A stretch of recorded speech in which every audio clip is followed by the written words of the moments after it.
광주에서 뺑소니 사망 사고를 내고 도주한 남성이 도주한 지 이틀 만에 서울의 한 지하철역에서 붙잡혔습니다. 경찰은 이 남성의 도피를 도운 두 사람도 조사하고 있는데요. 이들이 해외 도주까지 시도한 것으로 확인됐습니다. 네, 한편 전남 순천 도심에서 10대 여성이 비습 사망한 사건을 수사 중인 경찰이 묻지마 살인 가능성을 조사 중입니다. 가해자와 피해자는 범행 장소 인근에 거주하는 동네 주민으로 확인됐는데요. 자세한 사건 사고 소식 박주희 변호사와 함께 짚어보겠습니다. 어서 오십시오. 네. 자, 저희가 뉴스를 통해서 많이 보도를 했었던 이 비극적인 사망 사고였습니다. 3일 전 광주광역시에서 20대 연인이 새벽 배달 일을 마치고 퇴근하던 길에 뺑소니 사고를 당한 건데요. 운전을 하던 남자친구는 중상을 입었고 현재 치료를 받고 있는 상황이고 뒤에 있던 여자친구는 결국 사망을 했습니다.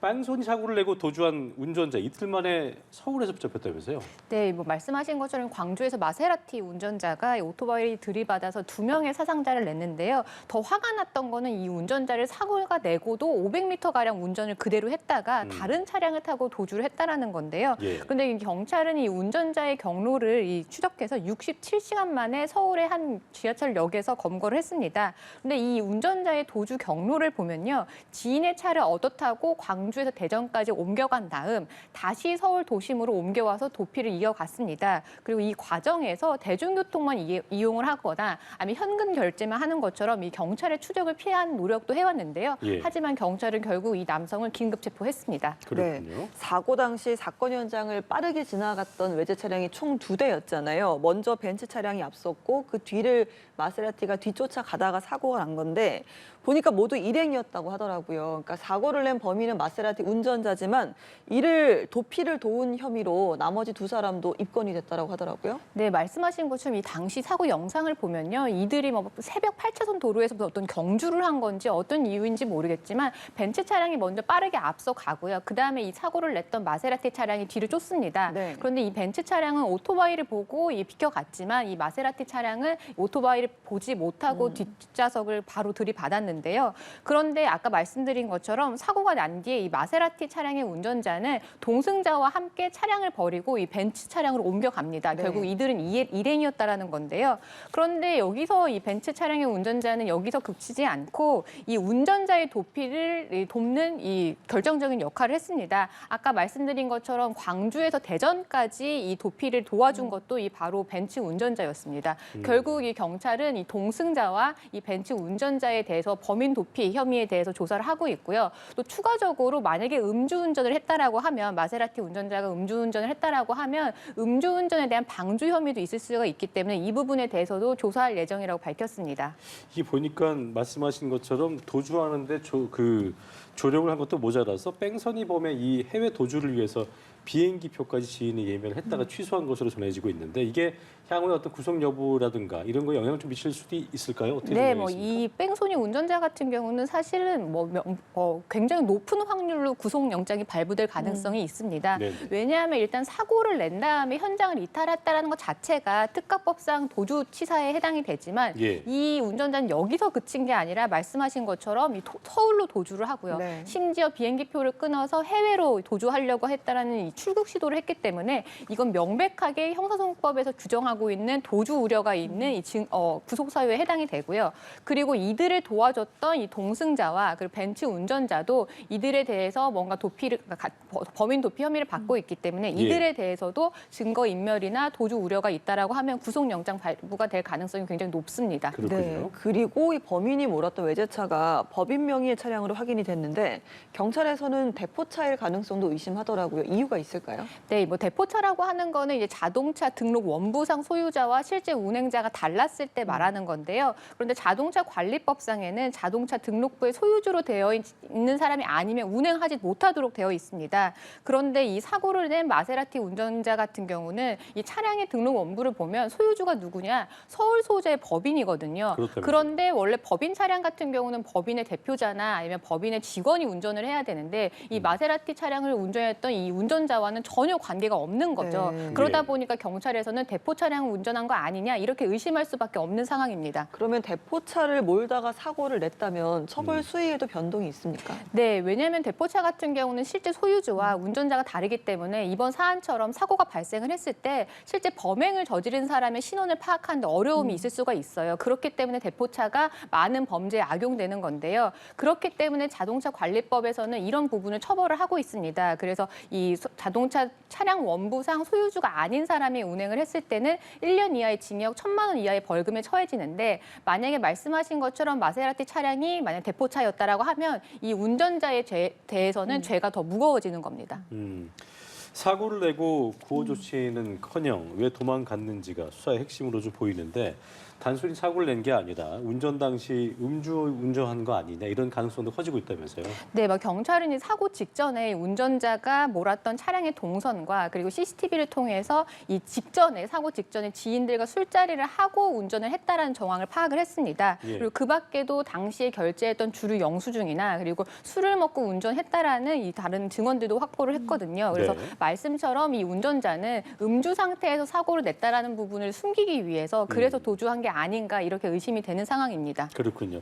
사고 당시에 혈중 알코올 농도를 측정하지 못했기 때문에 늘 저희가 이런 사건에서는 얘기하는 부분이 음주운전 혐의 적용을 위해서는 술을 마셨다는 걸 입증을 해야 될 텐데 이 부분이 쉽지 않은 부분이잖아요. 경찰이 어떻게 접근을 할까요? 일단 도로교통법상 음주운전죄로 처벌을 하기 위해서는요. 술을 마셨다는 정황만으로는 부족하고요. 이 당시에 운전할 당시에 혈중 알코올 농도가 0.03% 이상이었다라는 게 입증이 되어야 됩니다. 그렇죠. 예. 그런데 지금 이 남성 같은 경우는 사고 발생 후에 67시간 만에 검거가 됐기 때문에 당연히 알코올 농도가 낮아질 수밖에 없는 상황이거든요. 근데 다만 위드마크 공식이라고 해서 운전자의 체격이나 나이, 음주량을 역산을 해서 혈중 알코올 농도를 역산하는 방식도 있긴 하지만 예. 김호중식 사건 이후에 이 술타기 기법이라고 하죠. 이 음주운전 후에 다시 술을 마셔서 이 혈중 알코올 농도의 측정을 좀 방해하는 이런 혐의도 많이 발생을 하기 때문에 경찰에서는 이런 정황이 있는지 일단 제일 먼저 파악을 해야 될 것 같고요. 그 다음에 지인들이나 아니면 당시 그 주류 영수증을 통해서 얼마만큼 음주를 마셨는지 음주량을 좀 파악을 해야 될 것 같고요. 그런데 다만 만약에 음주운전 이런 부분을 했는데도 혈중 알코올 농도가 0.03% 있다라는 부분을 입증하지 못했다고 하더라도 네. 이 특가법상 위험운전치사상을 적용을 해볼 수가 있습니다. 이 특가법상 위험운전치사상이라고 하는 거는 음주 상태에서 온전히 운전할 수 없는 상황에서 운전을 하다가 사고를 내서 사람을 다치게 했거나 사망할 때 적용하는 혐의인데요.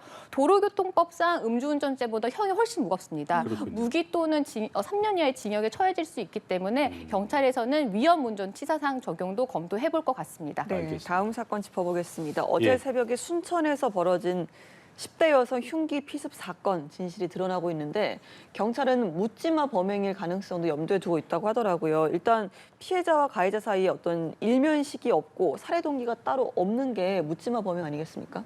네, 또 끔찍한 사건이 사실 또 일어났는데요. CCTV를 보면 너무 잔인해요. 이 30대 남성이 길을 걸어가던 여고생 뒤를 갑자기 쫓아가서 기습적으로 등 뒤에서 이제 흉기로 공격하는 모습이 담겼는데요. 근데 지금 이 남성은 범행을 부인하고 있습니다. 왜 자신은 그런 게 없다라고 부인을 하고 있는데 하지만 경찰은 말씀하신 것처럼 일면식도 없는 피해자를 대상으로 했던 이 묻지마 살인이 아닐까 이렇게 보고 있습니다. 그래서 이제 앞으로 피해자와 아는 사이인지 그리고 이런 범행을 한 이유가 무엇인지 그리고 이 범행 경위가 무엇인지 이런 부분이 좀 파악이 되어야 될 것 같습니다.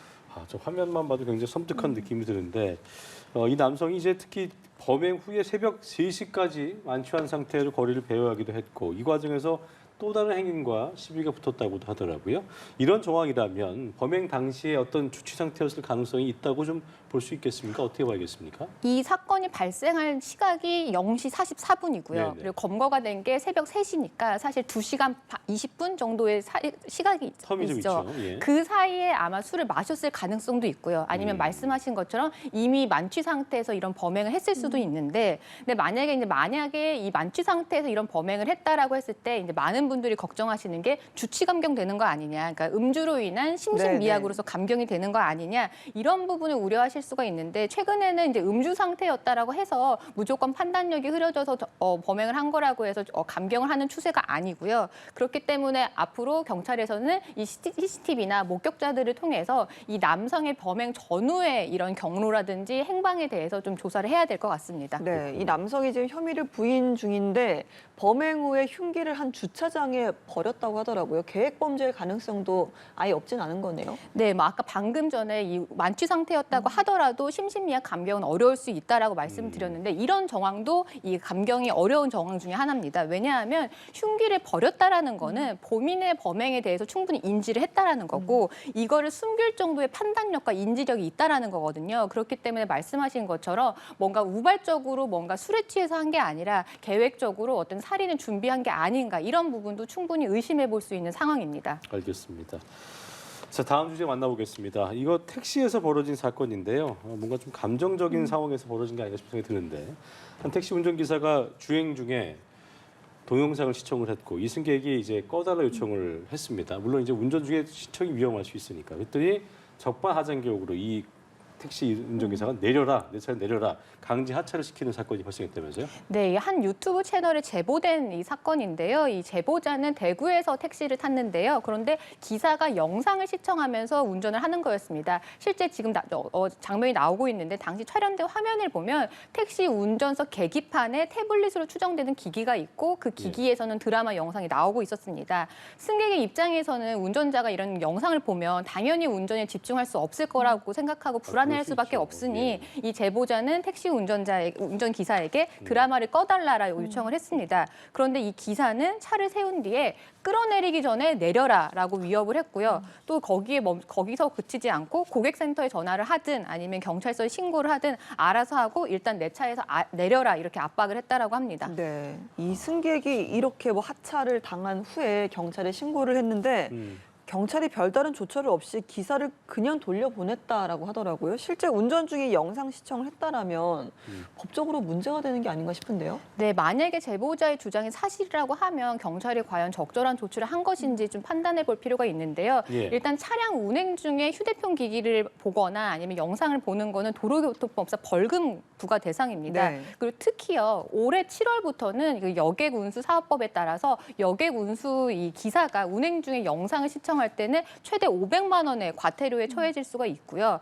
또 만약에 그 제보자의 말처럼 끌어내리기 전에 내려라, 뭐 아니면 뭐 화나게 하기 전에 내려라라고 했다라고 하면 협박이라든지 강요죄도 성립할 수가 있는 부분이라서 이런 부분도 좀 살펴봤어야 되지 않나 이렇게 생각이 듭니다. 그러니까 충분히 좀 죄송하다 하면서 끌 수도 있었던 부분 같기도 한데 어쨌든 이 택시기사 경우에는 영상 꺼달라는 승객 요청에 대해서 강제 하차까지 시킨 거예요. 무슨 상관이냐, 내려라 한 건데 승객 주장을 보니까 택시 요금까지 결제가 됐대요. 그러니까 이런 경우는 더 억울할 수 있기 때문에 법적으로 어떤 제재가 소지가 없습니까? 그건요? 이것도 관련 규정이 있습니다. 택시 운송 사업 발전법에는요, 승객의 승차를 거부하거나 혹은 여객을 중간에 이 승객을 중도에서 내리게 하는 경우에는 과태료 부과 대상입니다.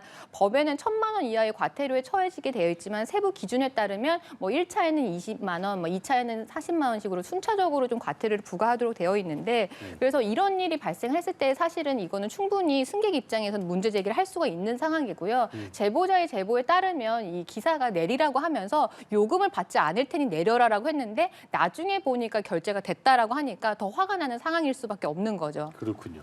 이게 보통 보다 보면 특히 저녁 시간이나 택시가 잘 안 잡히는 곳에서는 사람을 좀 태운다고 할까요? 그러니까 택시를 승차 거부를 하는 경우도 있는데 이럴 때는 이제 신고를 하면 됩니다만 증거가 있어야 된다 하더라고요. 어떤 증거를 제시해야 되는 거예요? 네, 이거 뭐 법에서 승차 거부를 할 수가 없게 되어 있기 때문에 사실 이 부분에 대해서는 신고를 할 수가 있습니다. 그 택시 회사를 관할하는 지자체에다 신고하실 수가 있는데요. 뭐 전화로도 하실 수도 있고요. 뭐 메일로도 하실 수가 있는데 뭐 서울의 경우에는 120번 대표 번호로 전화를 하셔서 신고를 하실 수가 있습니다. 근데 말씀하신 것처럼 단순히 이렇게 진술로만 이 신고를 하면 안 되고 이 승차 일시가 승차 거부나 아니면 이런 일시가 언제인지, 장소가 언제인지, 그리고 차량 번호가 언제인지 당연히 이 부분에 대해서 기록을 해두셔야 되고, 제일 중요한 거는 당시 상황을 알 수 있는 뭐 녹화나 녹음이 있어야 됩니다. 그래서 모든 건 사실은 증거 싸움이기 때문에 이런 부당한 일을 겪으셨다라고 했을 때는 승객 입장에서는 녹음이나 녹화를 반드시 해놓으시는 게 좋을 것 그럼 이제 같습니다. 잘 안 잡히다 싶으면은 핸드폰을 켜놓고 택시 잡으면서 그런 상황이 있을 경우는 녹화하든지 그런 수밖에 없겠네요. 네, 그렇습니다. 네. 알겠습니다. 사건 이슈 박주희 변호사와 함께했습니다. 오늘 말씀 고맙습니다. 고맙습니다.